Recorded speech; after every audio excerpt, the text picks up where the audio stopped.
ये तो लोग समझने लगे और उसके बाद बहुत सारी बातें कही जा रही। ये जो बात आपने कही कि मोदी साहब हर जगह पहुंच रहे हैं, मैं थोड़ा सा इसको जरा सा मैं चेंज करना चाहता हूं। मोदी साहब नहीं पहुंच रहे हैं, बल्कि सिचुएशन ऐसी है, इश्यूज ऐसे हैं जो कि मोदी साहब को हर जगह लेकर के जा रही है, और इश्यूज और सिचुएशन मोर और लेस पूरे मुल्क में एक तरह। मतलब ये जो बात आप कह रहे हैं कि इमेजिनेशन जो इग्नाइट हुई है वो मोदी की ही वजह से नहीं हो गई है, इश्यूज ने हेल्प किया है उनको फायर देने में। देखिए दिनेश, मैंने बहुत साफ कहा कि जो हालात मुल्क में बन रहे थे पिछले 2-3 साल से, चाहे अंदरूनी हो या बाहरी हालात हैं, प्लस ये कि जो एक तरह से एकदम टर्मोइल था कि क्या हो रहा है, उसमें कहीं ना कहीं सेवियर के तौर पर जिसको कहते हैं डूबते को तिनके का सहारा, उस टाइप से ये आए हैं। और रहा सवाल ये कि मोदी कैसे इतने स्ट्रांग हो गए। मुझे याद है कि जब मोदी कोई बयान देते थे प्रधानमंत्री कैंडिडेट बनने से पहले, तो कांग्रेस के लोग हम लोगों को कहते थे, हम लोग बोलते थे आप लोग रिस्पॉन्ड क्यों नहीं कर रहे हैं, नहीं वो राज का नेता है, उसकी बात की क्या बात करना है, अपने दूसरे लाइन के जो लीडर हैं उनसे उनका जवाब दिलाते थे। लेकिन अब ये नहीं रिस्क ले सकते। अब चीज ने कांग्रेस को सब बहुत ज्यादा, सर आपकी कही हुई बात जरा आपसे समझ लें कि अगर ये इश्यूज की वजह से इग्नाइट हो रहा है, इमेजिनेशन आ रही है लोगों में, उस वजह से कनेक्ट हो रहा है, तो फिर इश्यूज वही डिस्कस होने चाहिए थे ना। फिर ये जो अभी एक दूसरे के लिए जो शब्द इस्तेमाल किए जा रहे हैं, जिन मुद्दों पर घूम फिर के बात आ गई है, वो तो कुछ और है। लेकिन देखिए ये कौन करेगा, सवाल ये है कि बीजेपी जो है बहैसियत अपोजिशन के या मोदी साहब की पर्सनैलिटी की स्ट्रैटेजी जो कुछ भी है उसका फायदा उठा रही है।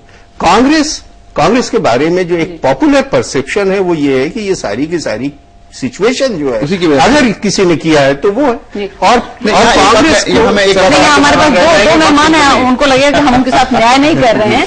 अरविंद, हम यहाँ ये बात कर रहे हैं कि वही चीजें, मतलब मोदी ये डिसाइड कर रहे हैं कि विरोधियों का कैंपेन क्या होगा और विरोधी कब उन्हें टारगेट करें और कैसे उन्हें टारगेट करें। क्या ये मोदी डिसाइड कर रहे हैं या ये वैसे ये खुशफहमी है मीडिया की, जिस तरह लोग कहते हैं कि ऐसी इमेज ही बना दी है?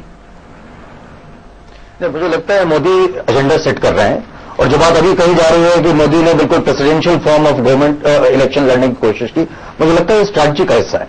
क्योंकि मोदी जानते थे कि अगर एक आदमी पर सारा फोकस आएगा, दूसरी किसी पार्टी में मनमोहन सिंह कंपेरेबल में रह जाते हैं, उनको एडवांटेज है।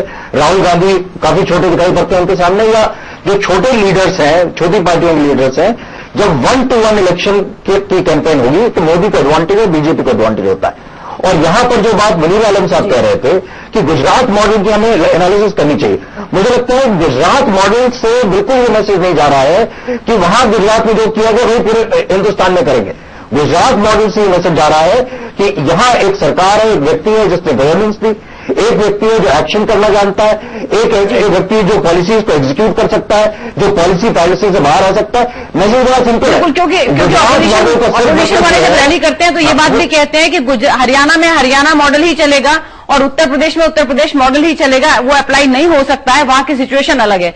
बद्री, ये बताइए कि एक ये जानबूझकर, जैसे अरविंद कह रहे हैं कि जानबूझकर ये एक स्ट्रेटेजी के तौर पर किया गया कि प्रेसिडेंशियल फॉर्म ऑफ इलेक्शन, क्योंकि नरेंद्र मोदी जानते थे कि इस वक्त जिस तरह का वैक्यूम है, लीडर्स की वैसी जैसी पर्सनैलिटी चाहिए वैसी उनके ऑपोजिशन के लीडर्स में कोई नहीं है, इसीलिए उन्होंने जानबूझ के इस तरह की स्ट्रेटेजी, इस तरह का तौर तरीका अपनाया। देखिए, स्ट्रेटेजी का जो पारंपरिक अर्थों में अगर देखें तो उसके लिए शब्द है छल कल बल, साम दाम दंड भेद। तो मोदी जी ने इन सारे तरीकों का इस्तेमाल करके और इस समय की क्राइसिस को समझते हुए और एक अपने व्यक्तित्व को उस तरह से प्रोजेक्ट किया, मीडिया, कॉर्पोरेट सेक्टर, सबके सहयोग से, और उसके बाद स्थिति ऐसी बनी कि आज वो जो कह रहे हैं उसमें कोई भी सवाल नहीं करने वाला। एक राजनीतिक बेबसी उन्होंने खड़ा कर दिया है जिसमें सारे सवाल प्रश्न उनके खिलाफ गायब हैं। और चलिए, हम ये माने कि राजनीति में भी सब चलता है। अब हमें आखिरी इस पे आना पड़ेगा। दिनेश, अपने प्रोग्राम का निष्कर्ष। जी, ये क्या एक का ही दम है और इस दम के बूते भारतीय जनता पार्टी का दम क्या दक्षिण और उत्तर पूर्व जैसी जगहों पर जहां वो नदारद रही है वो भी देखने को मिलेगा आज ऐसा? जी हाँ, नॉर्थ ईस्ट में जो हमें रिपोर्ट है उसके हिसाब से नॉर्थ ईस्ट में अच्छा इन लोग का रजिस्टर हुआ है। अब फुटप्रिंट है, फुटप्रिंट वहां पे इनका जा रहा है, कितना फायदा होगा हमें पता नहीं। तो निष्कर्ष क्या है आज की चर्चा का? हमें लग रहा है कि समय हेल्प कर रहा है, सहयोग दे रहा है। इस समय वक्त साथ चल रहा है उनके। जी फजल साहब। मुझे ये लगता है कि मोदी बीजेपी के ट्रम्प कार्ड हैं, उनके पास और कोई दूसरा साधन नहीं था, इसलिए कि सबको मालूम है, जैसा मुनीर साहब कह रहे हैं, आपने भी कहा कि मुद्दे सब गॉन हो गए हैं। उनको पता था कि जैसे ही चुनाव प्रोग्रेस करेगा तो जो इश्यूज है वो कहीं पीछे चले जाएंगे और उसके बाद कुछ ना कुछ ऐसी चीज होगी जो सामने रखना है, और उनके पास यही एक ट्रम्प कार्ड था जिसको उन्होंने खेला। देखना यह होगा कि ये ट्रम्प कार्ड कैसा निकलता है। साहब क्या सिचुएशन भी मैं बिल्कुल इससे एग्री करता हूं कि समय उनके साथ है, लेकिन मैं एक बात जरूर कहना चाहूंगा कि समय के बदलते देर नहीं लगती। कभी कभी जब एक आदमी के ऊपर एतमाद इतना कॉन्फिडेंस इतना बढ़ जाता है तो बड़ी जल्दी लोग फ्रस्ट्रेट भी होते हैं और वक्त बदलता है। पूर्णिमा जी आप बताएं। मुनीर साहब से मैं बिल्कुल सहमत हूं, समय बदलते देर नहीं लगती। वैसे मुझे लगता है कि सिर्फ एक के दम पे बीजेपी बहुत Modi is spreading himself out too thin, और कहीं ऐसा ना हो कि बीजेपी की ये बाजी उसके विपरीत चली जाए, उल्टी पड़ जाए, कहीं उल्टी ना पड़ जाए। अरविंद साहब,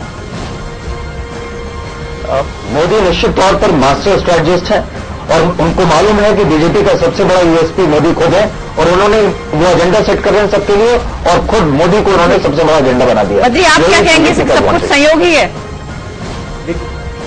मोदी जी इस समय के राजनीतिक बली हैं, और बली के सामने जो कमजोर होते हैं वो सब चुप होते हैं, लेकिन बौद्धिकों को उनके समक्ष चुप नहीं होना चाहिए। और मैं मानता हूं कि एक कदम अनेक के दम से कम होता है। एक कदम अनेक के दम से कम होता है। आज की चर्चा का ये रहा निष्कर्ष, और फिलहाल चर्चा को यहां विराम देना होगा, आपसे इजाजत लेनी होगी। अहम मुद्दों के साथ निष्कर्ष में हम फिर आपसे मिलेंगे। फिलहाल हमारे मेहमानों का बहुत धन्यवाद और आप सबका बहुत धन्यवाद हमारे साथ जुड़े रहने।